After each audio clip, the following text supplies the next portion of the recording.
It's been quite a while since EA has released a Madden title on a Nintendo system. Actually, the last one that Nintendo fans could play was Madden 13 back on the Wii U and the Wii.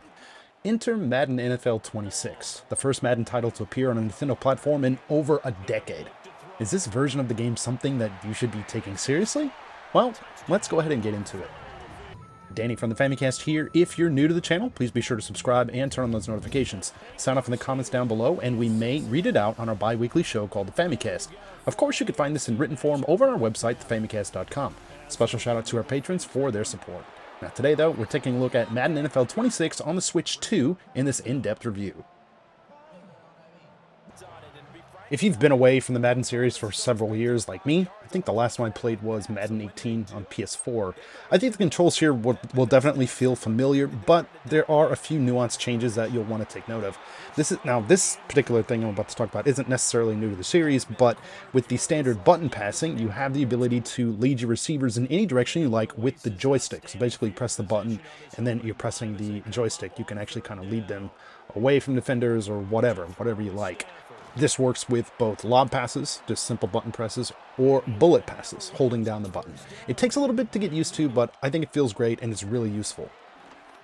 The kick meter this year will also take a little bit of practice. To initiate the kicking sequence, you'll need to stop the arrow on the horizontal meter as close to the center as possible with the press of B. Now from there, you will need to keep a hold of B until the power fills up on that vertical meter. Now the goal here is not to completely fill it up to the top, as this will result in basically too much power being put into the kick and also increase your possibility of missing here. It's kind of like you're just kicking too hard or something. You can kind of see this in real life. It's kind of realistic. I kind of think that's interesting. Now, getting to the point just before the top is the best way to do it. I'm still kind of torn on this facet of the gameplay. Like I said, I think it's interesting, but yeah, I guess one thing you could say about this, it definitely does make kicking a little bit more challenging. Overall, Madden 26 is just fun to play on both sides of the ball. I think the weather effects here are also great, with rain and snow really having an impact on the player's performance, just like in real life. Now, if you've been away from the series for quite some time, it might be beneficial to actually check out some of the training camp, mini games and stuff like that before hopping straight into the competition. Again, I think gameplay here is very, very solid. The Switch 2 version of Madden 26 features all the modes that you're going to find in any other version of the game. Now, the main modes here are Ultimate Team, Franchise, Superstar, Online Head-to-Head, and Quick Play. Now, personally, I'm not super interested in Ultimate Team or competitive online play myself, but these are here for those that are looking for those aspects of Madden. Ultimate Team, this is basically lets you collect player cards and create a team of your dreams, then you can compete with them online. So if you're into that, this is here. The Creation Center here is also a place, it's pretty cool. You can download or upload custom teams, playbooks, sliders, rosters, and draft classes. Now, as previously mentioned as well, the training camp is also a really awesome place to go for some practice or just to go through some of the mini games. They're actually pretty fun. But yeah, needless to say, there is definitely a lot to do here. Now, do you need to be connected online? So before getting to online performance and stuff like that, I think it should be noted that some of the modes can be played completely offline, but this is still a little bit limited. Superstar mode and Ultimate Team cannot be played at all, and Franchise actually has some limitations despite the mode saying that you can play it completely offline. Basically, if you try to go into Franchise mode and you don't have access to the internet or whatever, you receive the following warning. Progression warning. Unable to connect to EA servers, you will not be able to earn progression towards your objectives or cosmetic unlocks. Please try to connect to EA servers or continue. Of course, like mini games these days, having some kind of online connection is encouraged. So I understand this. There's a lot of things that the game's trying to give you, I guess. Regardless, if you're trying to play just regular games or some of the mini games or something like that, that's fine. Still, I think this limitation is a bit disappointing and something to keep in mind if this is a version that you're thinking about picking up. Online play. Now, although it took me quite a while to get connected, basically upwards of like 8 minutes or so, when I got connected, the game performed pretty well for the most part. Online matches use 4-minute quarters, and the chat is actually turned on by default, which actually kind of surprised me when my opponent started talking with somebody else in the room with them and stuff like that. Then I got to talking to him a little bit too during the game, which is pretty fun. I'm usually not a person to chat with randoms, but I mean, it was a great way to test the Switch 2's chat feature, and actually it worked pretty well, even with my console on the other side of the room. Now, getting back to the overall performance here, I think the main thing that bothered me was the kick meter. I, it's a little difficult to do, and I know it's just something to my skill level, whatever. I'm not trying to impress anybody here, but I think that the timing here seemed to be just a little bit off. So I don't know. Granted, I'm not the best at kicking in this game, so who knows. Otherwise, I think things with the gameplay were pretty fine. It's all really going to depend on you or your opponent's internet connection, so just keep that in mind. Regardless, things were pretty good whenever I was playing online. Franchise. Perhaps the deepest mode that the series has on offer, Franchise lets you take control of a team in an effort to guide them to the Super Bowl. You can create your own coach or simply take control of an existing one. And on top of playing the games themselves, you'll have to worry about signing players, creating weekly strategies for opponents, you manage abilities for stat boosts, you manage the coaching staff, and so much more. Now, when it comes to the actual games themselves, you have the ability to play the entire game. You can simulate it. You can play the offense only. You can play the defense only, or you can just play key moments. Now, I'm personally just scratching the surface with my coaching career here, but I'm really enjoying what's on offer here in Franchise. I think there's definitely a lot that you can do, or not do, if you like. The CPU can do a lot of things for you, just in case you'd rather focus on playing the game, or if you want to just focus on all of the managerial type of stuff, you can do that too. So what's on offer here is absolutely fantastic. And additionally, you can actually opt to play by yourself, or you can play with up to 32 other players online. Superstar. Now, it's hard to believe, but the Superstar mode in Madden is actually 20 years old. I think the mode has had a lot of influence on sports games over the past years in positive ways, introducing similar modes in other series from EA and many others. Now, unfortunately for Switch 2 owners, you won't be able to have any connection to high school or college like fans can do with college football and Madden on other platforms. But still, what's on offer on Nintendo's platform is nothing to scoff at. So basically, starting off at the NFL draft, it's up to you to impress scouts with drills, interviews, and a couple of other things here. And after getting drafted, then you have to work your way up to the depth chart by earning trust, basically, with your head coach. You won't just be automatically thrust into the starting position either. You have to earn that. You have to really work at it.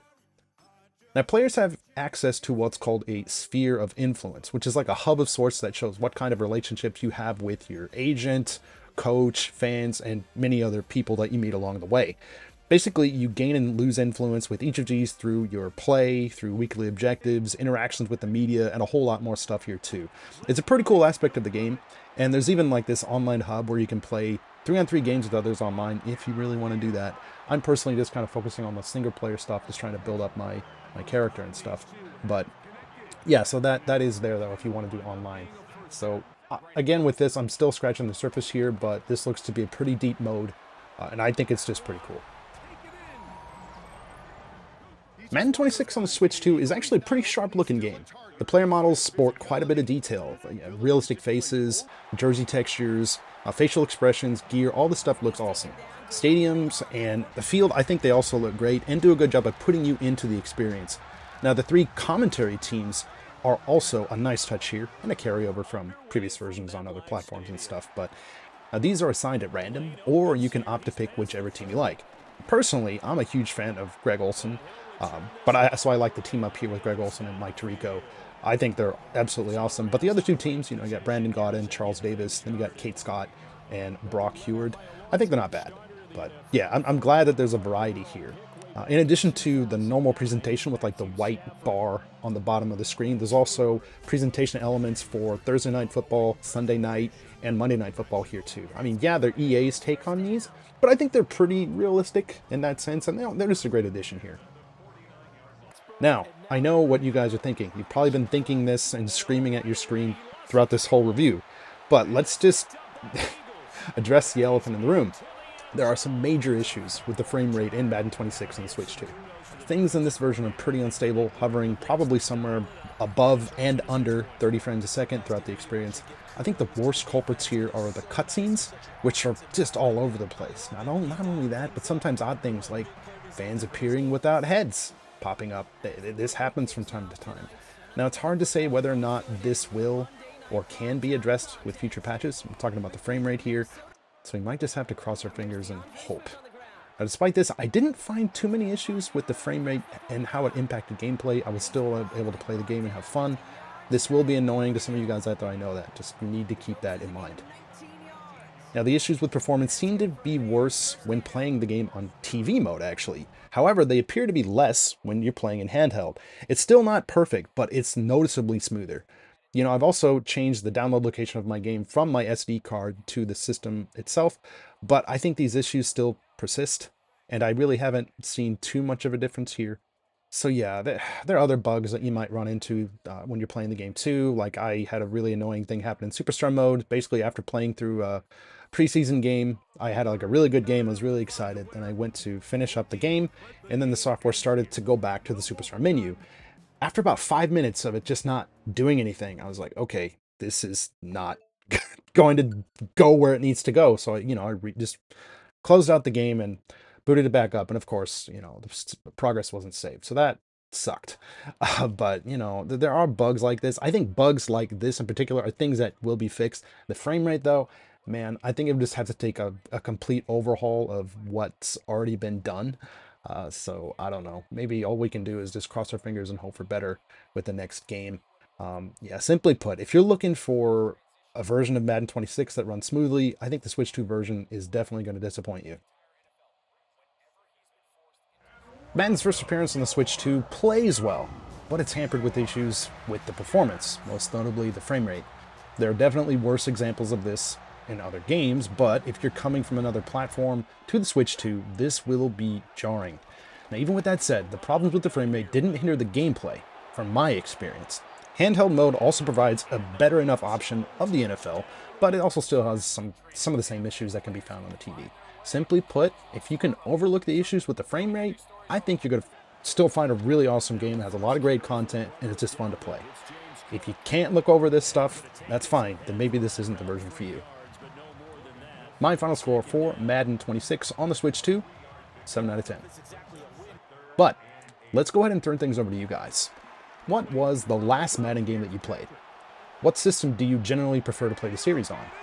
Now, back in the day, I was partial to versions on Nintendo platforms like the N64 and GameCube, and then the Wii kind of left me turning to my 360 to get my Madden fix. After that, it was PS4 all the way for me. But like I said, it's been several years since I played, so this is kind of like my coming back to the series. But anyways, be sure to sign off in the comments down below. We'd love to hear from you guys. As always, thank you so much for checking out this video. If you like what you see, or if this was helpful, please feel free to drop us a like. And if you feel that we've earned it, consider dropping us a sub here too. And if you want to take things to the next level, consider supporting us over on Patreon, where you'll get access to ad-free videos, exclusive podcasts, and more. Now, for more of us, keep it locked to our website, thefamicast.com, and our YouTube channel for our bi-weekly live podcasts, reviews, previews, looks at games like this, and a whole lot more. Again, this is Danny from the Famicast. Thanks for watching, and we'll catch you later.